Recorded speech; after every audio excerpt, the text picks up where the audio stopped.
Segunda epístola de Paulo aos Coríntios 4, verso 7.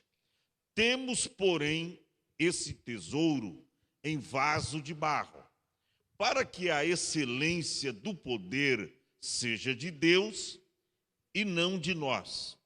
Em tudo somos atribulados, mas não angustiados, perplexos, mas não desanimados, perseguidos, mas não desamparados, abatidos, mas não destruídos, trazendo sempre por toda parte a mortificação do Senhor Jesus Cristo no nosso corpo, para que a vida de Jesus se manifeste também em nossos corpos. Digam amém.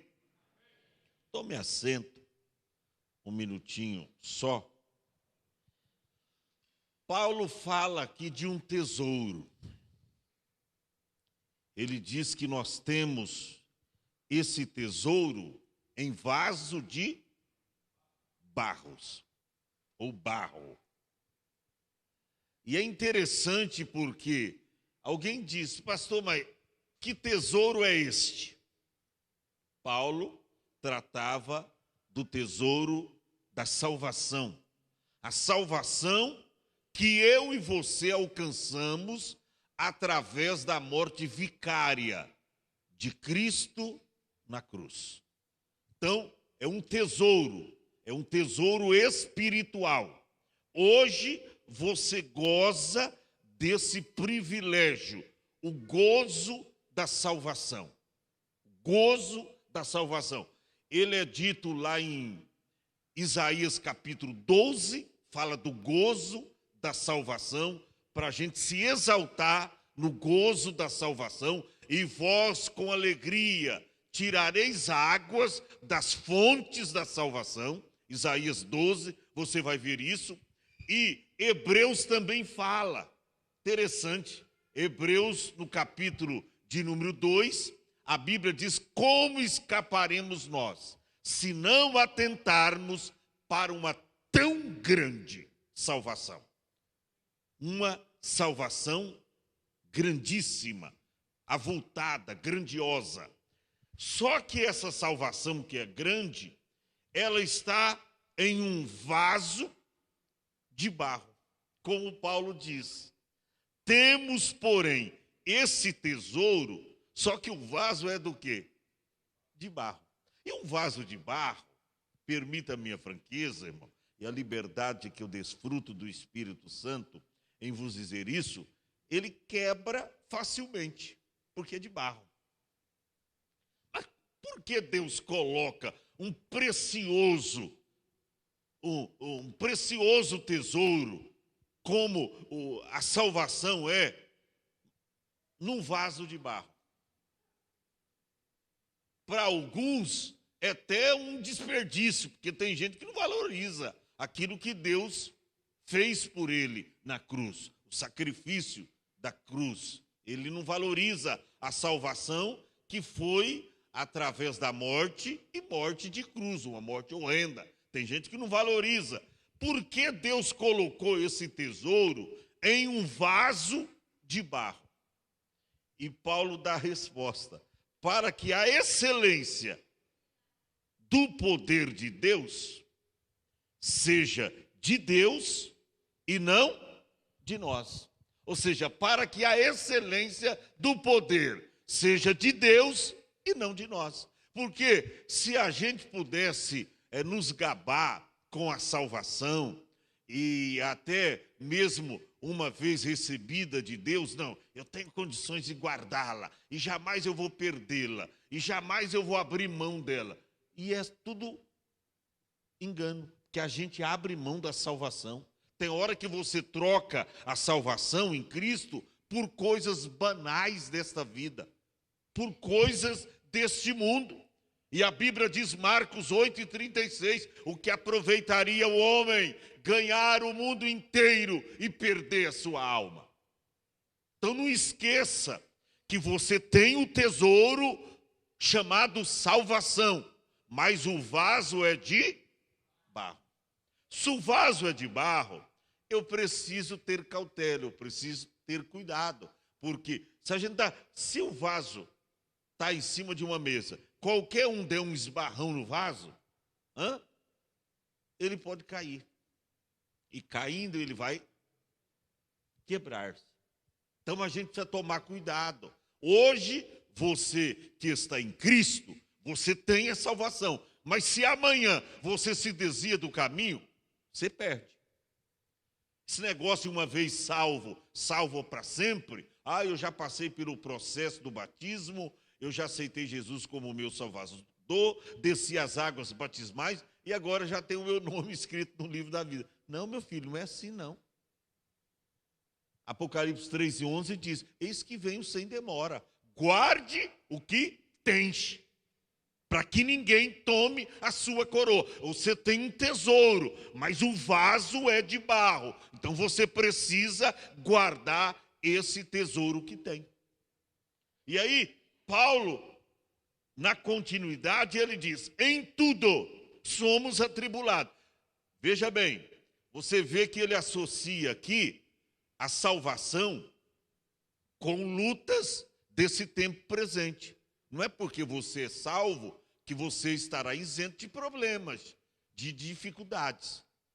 Ele fala do tesouro, mas ele não esquece de falar das lutas, dos problemas. Porque tem gente que só quer a bênção, mas não quer o problema do dia a dia. Não quer enfrentar a luta, não quer enfrentar a tribulação. Então, ele associa aqui a salvação, mas com as lutas do tempo presente. Até porque, irmão, não tem pódio ou pódio para derrotados. Você já viu? Aqui tem o pódio para os vitoriosos e ali... Não tem pódio para derrotados. Não. E ele fala aqui de pessoas que mesmo cujo vaso é de barro, mas está lutando, está perseverando. Não joga toalha e não recua na fé. Em tudo somos atribulados, mas não angustiados. Olha que veracidade. Tudo nós somos atribulados, mas não angustiados. Perplexo. Não tem algumas situações que deixam a gente perplexo? A gente fica, meu Deus, olha, você quase... Jesus disse isso lá em Mateus, que os homens desmaiariam de terror na expectação, perplexo ao ver os acontecimentos do mundo. Jesus falou, prediz lá em Mateus 24. Então, perplexo, mas não desanimado. Não é porque você fica perplexo com uma situação que você vai desistir. Por quê? Porque você sabe que dentro desse vaso que é você, tem um tesouro. Tem um tesouro.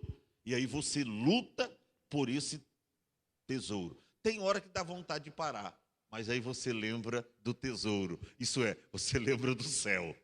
E o céu nos dá força para continuar. No verso seguinte: perseguidos, mas não desamparados. Fique tranquilo. Aqui nessa vida, uma hora ou outra, você vai ser perseguido. É perseguido entre os vizinhos, perseguido no trabalho. Você, jovem cristão, perseguido na escola, no colégio, já aconteceu isso? Uma hora vai acontecer. Uma hora vai acontecer. Só que a Bíblia diz perseguidos, mas não desamparados, abatidos. Tem hora que a gente se abate, irmão, fica abatido. Tem hora que a gente entra aqui até meio abatido. E tem gente que deixa até transparecer, né? Eu procuro, dado às vezes a experiência, às vezes até abatido, alguém olha, pastor está no pé, pastor está... Eu estou abatido. Mas tem gente que não tem problema até demonstrar. Se você não tem um equilíbrio espiritual e demonstra para as pessoas que você está sendo perseguido, que você está sendo abatido ou está abatido, não problema, mas vem a si mesmo. Como diz aí, ó, abatidos, mas não está destruído. Abatidos, mas não destruído. E Paulo aí fecha as cortinas no verso 10, trazendo sempre, por toda parte, a mortificação do Senhor Jesus no nosso corpo. Você vê, mortificação fala da morte, de morte. A morte que Cristo enfrentou, para nós significa hoje abrir mão dos nossos próprio bel prazer, das coisas deste mundo, e para a gente é morte. Por isso que Paulo diz, a cada dia eu morro em Cristo. E ele usou um termo até, ele diz, a cada dia eu me crucifico na cruz de Cristo. Por quê? Porque na cruz de Cristo o mundo está crucificado para mim e eu para o mundo. Ou seja, é morrer. A cada dia eu morro na cruz de Cristo. Então essa mortificação fala acerca da morte. E para nós, irmão, é abrir mão de confortos, de situações que nos traz até independência de Deus. Tem gente que diz, ó, se eu ganhar na loteria, no Mega Sena, a coisa vai melhorar para mim. Sabe por que você não pode ganhar na Mega Sena? Que de repente você vai desviar da igreja, meu irmão. Você sabia? Você vai desviar da igreja. Ah, rapaz, eu estou com tanto dinheiro. Rapaz, agora eu acho que eu vou aproveitar a minha vida. Sabe que tem gente que Deus não dá dinheiro para ele, porque senão ele vai ficar viajando a vida toda.